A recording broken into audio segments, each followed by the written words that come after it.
और आपको बता दें कि उत्तर प्रदेश में 24 घंटे में मानसून की एंट्री लगभग संभव है। पूर्वी हिस्से से होते हुए मानसून उत्तर प्रदेश में दस्तक देगा।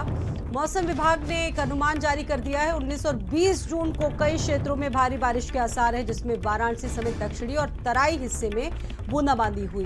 बलिया और देवरिया की अगर बात करें तो और कुशीनगर में भी भारी बारिश संभव है। बांदा, चित्रकूट, कौशाम्बी और प्रयागराज में भी तेज हवाएं चलेंगी। मौसम विभाग का यह अनुमान है। गोरखपुर, देवरिया, बलरामपुर, बहराइच में गरज चमक का जो ऑरेंज अलर्ट है वो जारी रहेगा। इसी के साथ पूर्वी उत्तर प्रदेश में जहां पर लोग भीषण गर्मी से कर्रा रहे हैं, वहां पर बारिश होगी, मानसून दस्तक देगा और लगभग ये माना जा रहा है कि 20 घंटे में मानसून यहां पर पहुंच जाएगा और उसके बाद आगे हिस्से में पहुंचेगा। सीमा अब हमारे साथ मौजूद है। सीमा, मौसम विभाग ने प्रिडिक्शन कर दिया है पूर्वी उत्तर प्रदेश के लिए कि 24 घंटे में मानसून की एंट्री होगी, लेकिन अगर बात की जाए यहाँ की उत्तर प्रदेश के कुछ और इलाकों की, चाहे लखनऊ हो, कानपुर हो, आसपास के जितने जिले, यहाँ पर तो भीषण गर्मी की चपेट है। यहाँ को लेकर क्या अनुमान है अभी मौसम विभाग का?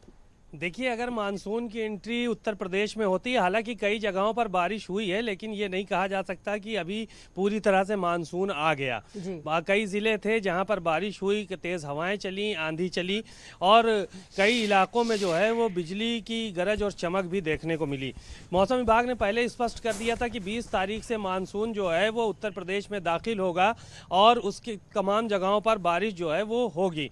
अब आज 18 तारीख है, 2 दिन बाद जो है वो मानसून की दस्तक उत्तर प्रदेश में होने वाली है। इसमें मुख्यतः जो पूर्वांचल के ज़िले हैं उनको जो है वो देखा गया है कि वाराणसी और दक्षिण के जो तराई एरिया हैं वहाँ पर बूंदाबांदी होगी और साथ ही साथ बलिया, देवरिया, कुशीनगर, श्रावस्ती, यहाँ पर बारिश जो के ज़्यादा आसार नज़र आ रहे हैं। इसी तरह से बांदा, चित्रकूट, कौशाम्बी, प्रयागराज, यहाँ पर तेज़ हवाएं चलने की उम्मीद जताई जा रही है। गोरखपुर, देवरिया, बलरामपुर, बहराइच में गरज चमक का भी अलर्ट जारी किया गया है।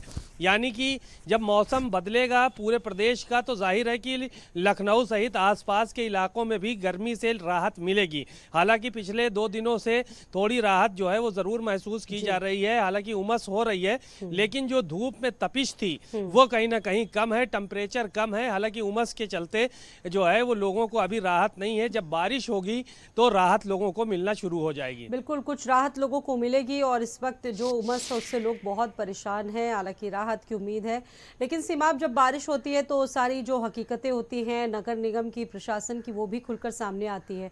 क्या तैयारियां की गई हैं इस बार लखनऊ में से निपटने के लिए? देखिए, लखनऊ में तो दावे किए जा रहे हैं कि हम लोगों ने सब काम चाक चौबंद कर लिया है और किसी तरह की कोई दुश्वारी का सामना नहीं करना पड़ेगा जब बारिश होगी। लेकिन जब बारिश होगी तब पता चलेगा कि नगर निगम हर साल की तरह इसी तरह से खोखले दावे कर रहा है या भी हकीकत में ज़मीन पे कुछ काम किया है। क्योंकि नालों की सफाई जब औपचारिक रूप से की जाती है, ऊपर की जाती है, तो जाहिर है कि जलभराव की संभावनाएँ बढ़ जाती हैं। पिछले दिनों बारिश में देखने को मिला था कि तमाम लखनऊ के इलाके थे जो कि जो है वो बारिश के समय डूब गए थे जब भीषण बारिश हुई थी। और इसके अलावा तमाम ऐसे इलाके थे कि जहां पर जो है वो जलभराव इतना ज़्यादा था कि लोगों को अपने घरों से निकलकर बाहर जाना पड़ा था।